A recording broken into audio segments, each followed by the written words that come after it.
कहानी की शुरुआत में हम एक यंग कपल मैट और नादिया को देखते हैं जो अपने नए घर में रहने के लिए आए थे। ये घर एक सुनसान इलाके में होता है जिसके आसपास ना कोई दूसरा घर और न ही आबादी होती है। शहर के शोर शराबे से तंग होकर मैट और नादिया को भी एक ऐसा ही शांत घर चाहिए था, और ये खूबसूरत घर मैट को काफी कम कीमत में मिल गया था। ये दोनों जब घर के अंदर आते हैं तो घर काफी बुरी हालत में था, जैसे ये घर कई सालों से खाली पड़ा हुआ हो। इसलिए ये दोनों घर की साफ सफाई करने लग जाते हैं और जो भी फालतू सामान होता है मैट खिड़की से बाहर फेंकने लगता है। किचन को साफ करते समय नादिया को एक मरा हुआ बर्ड दिखाई देता है, जिसे दफनाने के लिए वो बाहर ले जाती है। लेकिन तभी ऊपर खिड़की से मैट नादिया को आवाज देता है, जिससे नादिया का ध्यान ऊपर मैट की तरफ चला जाता है। और जब वो वापस उस बर्ड की तरफ देखती है तो वो बर्ड गायब हो चुका था। ये देखकर नादिया को कुछ अजीब लगता है और सोचती है कि अचानक वो परिंदा कहाँ गायब हो गया। दूसरी तरफ मैट को भी दीवार में एक अजीब सी चीज दिखाई देती है, जिसे देखने के लिए वो वॉलपेपर को फाड़कर हटा देता है। और वहां मैट को एक बड़ा दरवाजा दिखाई देता है, जिसे खोलने के लिए चाबी की जरूरत थी। अब मैट उस दरवाजे की चाबी ढूंढने लगता है और उसे बाहर फेंकी गई कबाड़ में चाबी मिल जाती है, जिसके बाद वो चाबी को दरवाजे के होल में डालकर दरवाजा खोल देता है। यहाँ नादिया भी पहुंच जाती है। ये दोनों देखते हैं कि अंदर एक काले गहरे अंधेरे वाला कमरा है, और जैसे ही ये दोनों उस कमरे के अंदर जाते हैं तभी बाहर की लाइट्स अचानक ब्लिंक करने लग जाती हैं। ये देखकर इन दोनों को कुछ गड़बड़ महसूस होती है, और इस प्रॉब्लम को दूर करने के लिए मैट कहता है कि हमें एक इलेक्ट्रिशियन को बुलाना चाहिए। ये कहकर वो वहां से चला जाता है और नादिया उस रूम के पास अकेली रह जाती है। नादिया अब सोचती है कि उसे इस रूम में जाना चाहिए या फिर नहीं, लेकिन फिर नादिया को कुछ अजीब सा डर महसूस होता है, इसलिए वो भी मैट के पीछे चली जाती है। इस तरह से रात गुजर जाती है और अगले दिन नादिया एक इलेक्ट्रिशियन को कॉल करती है। कुछ देर बाद लाइट्स ब्लिंक होने की प्रॉब्लम को दूर करने के लिए एक इलेक्ट्रिशियन आता है, जो कि घर की लाइट्स को चेक करते हुए नीचे बेसमेंट में पहुंच जाता है।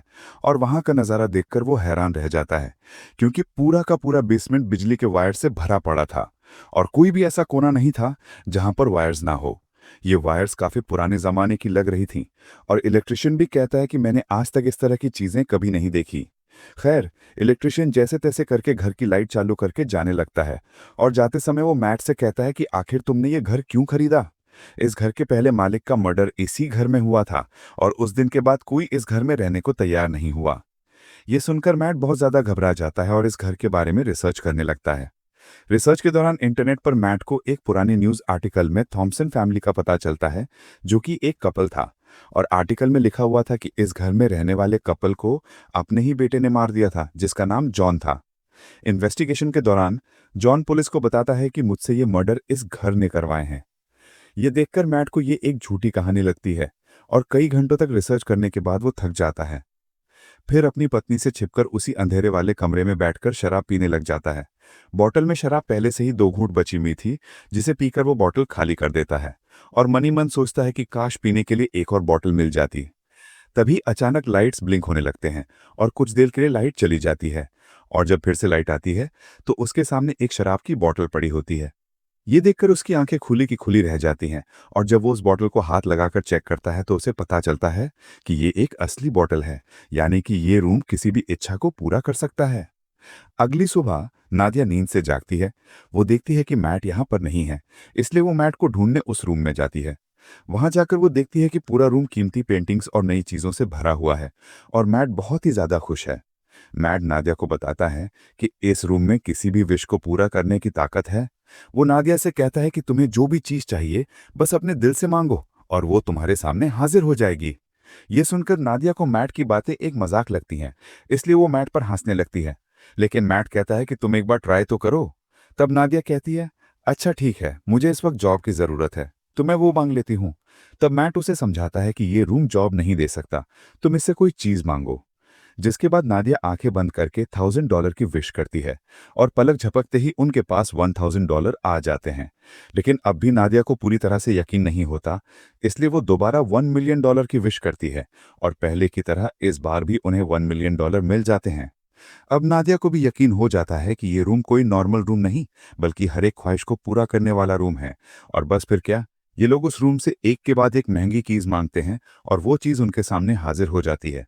ये लोग महंगी wines, expensive clothes, diamond, gold, खाने पीने की चीजें और ढेर सारे पैसे इकट्ठा कर लेते हैं। ये दोनों रातों रात मिलियनेयर बन जाते हैं, और खुशी खुशी उनकी जिंदगी गुजरने लगती है। रात को नादिया मैट से पूछती है कि आखिर ये रोम उनकी इतनी सारी विशेष कैसे पूरी कर रहा है। लेकिन मैट कहता है कि हमें इस बारे में बिल्कुल भी नहीं सोचना चाहिए, हमें बस एंजॉय करना है। इस तरह से ये दोनों अगले कई दिनों तक अपनी जिंदगी बिलियनर्स की तरह गुजारते हैं। हर बार जब भी उनकी कोई विश होती तो लाइट्स टिमटिमाती और उनकी सारी ख्वाहिशें बेसमेंट में बने उस रूम में तुरंत पूरी हो जाती। ये दोनों डांस करते हैं, पार्टीज करते हैं और खूब मजे लेते हैं। लेकिन इनकी ये चमक दमक वाली जिंदगी अब कुछ ही दिनों की मेहमान थी और अब इनके बुरे दिन शुरू होने वाले थे। वैसे तो ये रूम हर एक चीज दे सकता था, पर एक चीज जो इन दोनों की जिंदगी की सबसे बड़ी ख्वाहिश थी, और वो चीज उन्हें रूम दे भी सकता था, लेकिन ये दोनों रूम से उस चीज को मांगने के लिए तैयार नहीं थे। और वो चीज कुछ और नहीं बल्कि एक बच्चा था। एक दिन मैट नादिया को बच्चे का एक झूला गिफ्ट करता है, जो कि इस बात का इशारा था कि हमें बच्चे के लिए ट्राई करना चाहिए। मैट नादिया को समझाता है कि हमें एक बार फिर से कोशिश करनी चाहिए, लेकिन नादिया इसके लिए तैयार नहीं थी, क्योंकि पहले भी उसके 2 मिसकैरेजेस हो चुके थे। अब नादिया परेशान हो जाती है। काफी देर तक सोचने के बाद वो इस रूम में जाकर एक बच्चे की विश करती है और बच्चा उसे मिल भी जाता है। जब मैट आकर नादिया को बच्चे के साथ देखता है तो वो बहुत गुस्सा हो जाता है और नादिया को डांटने लगता है कि तुम्हें बिना परमिशन के बच्चे को नहीं लेना चाहिए था। इस बात पर इन दोनों के बीच काफी देर तक बहस होती है। नादिया कहती है कि उसने ये शॉर्टकट इसलिए अपनाया ताकि मिसकैरेज या लेबर पेन की तकलीफें उसे ना झेलनी पड़े। वो कहती है कि हम दोनों इस बच्चे के साथ बहुत खुश रहेंगे, पर मैट इस बच्चे को एक्सेप्ट करने के लिए तैयार नहीं था और वो नादिया से कहता है कि तुम उस रूम में जाकर रूम से इस बच्चे को वापस लेने की विश करो। अब नादिया ना चाहते हुए भी उस रूम में आती है और बच्चे को गायब करने की कोशिश करती है, पर वो ऐसा नहीं कर पाती, इसलिए वो बच्चे को मैट के हवाले कर देती है। अब गोद में बच्चे को लेकर मैट भी इमोशनल हो जाता है और वो भी उस बच्चे को गायब करने की विश नहीं कर पाता और बच्चे को वापस नादिया की गोद में डाल देता है। अब ये दोनों फैसला कर लेते हैं कि इस बच्चे को पालेंगे और इस तरह से ये दोनों एक बच्चे के पेरेंट्स भी बन जाते हैं। अब बच्चे को लेकर नादिया तो काफी खुश थी, पर मैट को इस बच्चे से बिल्कुल भी लगाव नहीं था और मैट इस रूम के बारे में और जानकारी हासिल करना चाहता था। इसलिए वो फिर से रिसर्च करने लग जाता है और उससे पता चलता है कि वो लड़का जिसने इस घर की ओनर यानी अपने माँ बाप को मार दिया था, वो अभी भी जिंदा है और एक मेंटल हॉस्पिटल में जिंदगी बिता रहा है। ये जानने के बाद मैट अपने विश के जरिए मांगे गए पैसों के ढेर से कुछ पैसे अपनी पॉकेट में रखता है और जॉन से मिलने के लिए निकल पड़ता है। हॉस्पिटल पहुंचने के बाद नर्स मैट से पूछती है, क्या तुम एक रिपोर्टर हो, क्योंकि पिछले 45 सालों से जॉन के लिए कोई भी परिवार का बंदा नहीं आया। ये सुनकर मैट झूठ बोल देता है कि मैं भी एक रिपोर्टर हूं। कुछ देर बाद जॉन आता है। जॉन बूढ़ा हो चुका था और जॉन पीछे वाले टेबल पर बैठकर मैट से कहता है, मुझे तुम्हारा ही इंतजार था। ये सुनकर मैट को कुछ अजीब लगता है और वो डायरेक्ट जॉन से पूछता है कि तुम इस रूम के बारे में क्या जानते हो और तुमने अपने मॉम डैड को क्यों मारा। तब जॉन कहता है कि मैंने अपने पेरेंट्स को नहीं मारा, बल्कि उस रूम ने मुझसे ये करवाया। इसके बाद जॉन मुस्कुराते हुए कहता है, मुझे पता है कि तुम अभी मजे कर रहे हो, खूब खाना पीना, महंगे कपड़े और एंजॉय, लेकिन जल्द ही इसकी कीमत तुम्हें चुकानी पड़ेगी। और जॉन मैट से कहता है, जितनी जल्दी हो सके इस घर को छोड़ दो। मैट को जॉन की दिमागी हालत ठीक नहीं लगती, इसलिए वो उसे वहीं पर छोड़कर घर लौटने लगता है। रास्ते में वो पेट्रोल पंप पर गाड़ी में पेट्रोल डालने के लिए गाड़ी खड़ी करता है। पेट्रोल डलवाने के बाद जब मैट एम्प्लॉय को पैसे देने के लिए जेब में हाथ डालता है तो उसके हाथ में पैसों की जगह राख निकलती है। ये देखकर वो परेशान हो जाता है और दूसरी जेब से एम्प्लॉय को पैसे पकड़ाकर सीधे घर पहुंचता है और सोचने लगता है कि जाते हुए उसने ढेर सारे पैसे अपनी जेब में डाले थे, फिर अचानक वो पैसे कहाँ गायब हो गए। अब इस बात को कंफर्म करने के लिए उसने रूम से विश के जरिए जो पैसे मांगे थे वो उन पैसों को उठाकर बाहर खिड़की से फेंक देता है और देखते ही देखते वो पैसे अचानक गायब हो जाते हैं। इसके बाद मैट विश के जरिए मांगी गई एक पेंटिंग को उठाकर उसका आधा हिस्सा घर के अंदर रखता है और आधा बाहर। कुछ ही देर बाद जो हिस्सा घर से बाहर था वो राख में बदल जाता है और बाकी का हिस्सा वैसा का वैसा ही रहता है। ये देखकर मैट समझ जाता है कि वो लोग इस रूम से मिली किसी भी चीज को घर के बाहर नहीं ले जा सकते, नहीं तो वो सारी चीजें राख में बदल जाएंगी। मैट अब रूम की दीवार को तोड़ने लगता है ताकि उसे पता चल सके कि आखिर इस रूम में क्या छिपा है, पर दीवारों के अंदर उलझी हुई वायर्स के अलावा और कुछ भी नहीं था। हर जगह बस वायर्स ही वायर्स थीं। दीवारों को तोड़ने के शोर से नादिया भी वहां पर पहुंच जाती है। नादिया बच्चे को गोद में लिए बाहर की तरफ जाने लगती है, पर मैट उसे बाहर जाने से रोक लेता है और कहता है कि बच्चे को बाहर ले जाना सेफ नहीं है। वो उसे असली वजह नहीं बता पाता, मगर खुद उसे पता चल चुका था कि जो कुछ भी उस कमरे से विश के जरिए मांगा गया है उसे यहां से बाहर निकालने पर वो खत्म हो जाएगा। लेकिन मैट के मना करने के बावजूद भी नादिया बच्चे को बाहर ले जाती है। बाहर ले जाते ही बच्चा जोर जोर से रोना शुरू कर देता है और उसका कलर बदलने लगता है। ये देखकर नादिया भी चिल्लाने लगती है। नादिया की आवाज सुनकर मैट दौड़कर उसके पास जाता है और दोनों को उठाकर घर के अंदर ले आता है।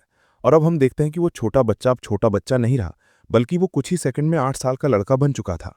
यह मैट नादिया को सारी सच्चाई बता देता है कि वो रूम हमारी हर विश को पूरी कर सकता है, पर हम उसकी दी हुई चीज़ों को घर से बाहर नहीं निकाल सकते, वरना वो चीज़ें पुरानी होकर राख में बदल जाएंगी।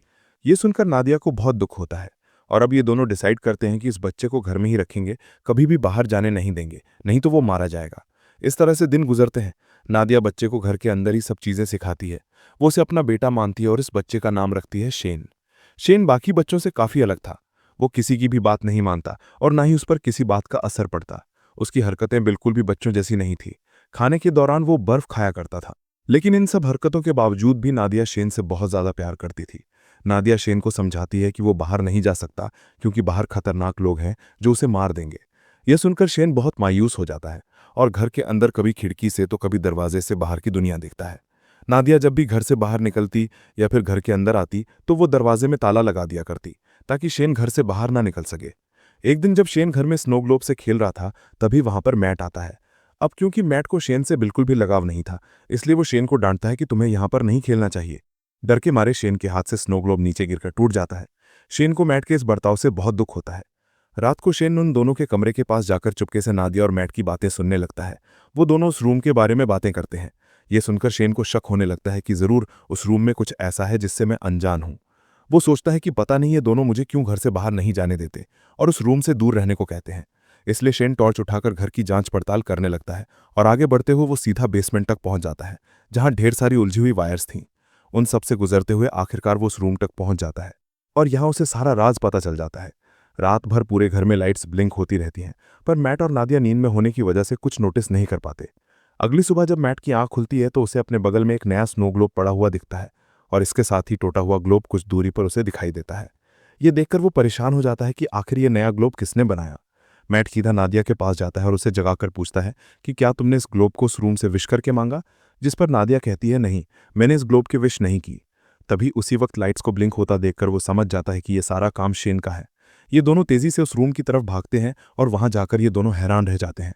अब क्योंकि शेन को घर से बाहर नहीं जाने दिया जाता था, इसलिए वो दिल में बाहर जाने की इच्छा रखते हुए उस रूम से खुद के लिए एक बहुत बड़ा आउटडोर एरिया मांग लेता है जहां एक खुला आसमान और बड़ा जंगल था और शेन मजे से वहां खेल रहा था। नादिया अपने बेटे की बनाई हुई दुनिया को देखकर खुश होती है और उसके साथ खेलने लगती है।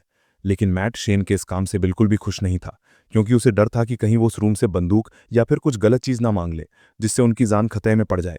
इसलिए वो शेन को हाथ से पकड़कर वापस घर के अंदर ले आता है। अब मैट उस रूम की चाबी अपने पास संभाल कर शेन को उस रूम में जाने से मना करता है, लेकिन नादिया मैट को ऐसा करने से रोकती है। वो कहती है कि हम पहले ही शेन को घर से बाहर नहीं जाने देते। अब बेचारे ने खुद के लिए एक अलग आउटडोर बना लिया है, इसलिए हमें उसे वहां जाने से नहीं रोकना चाहिए और वहां उसकी जान को भी खतरा नहीं है। पर मैट नादिया की बात नहीं सुनता और कहता है कि शेन अभी नासमझ है। मुझे डर है कि कहीं वो गलती से उस रूम से कुछ ऐसी चीज ना मांग ले जिससे हम दोनों खतरे में पड़ जाएं। तभी फोन की घंटी बजती है और परमिशन ना होने के बावजूद शेन फोन उठा लेता है, लेकिन जल्द ही मैट उससे फोन छीनकर खुद बात करने लगता है।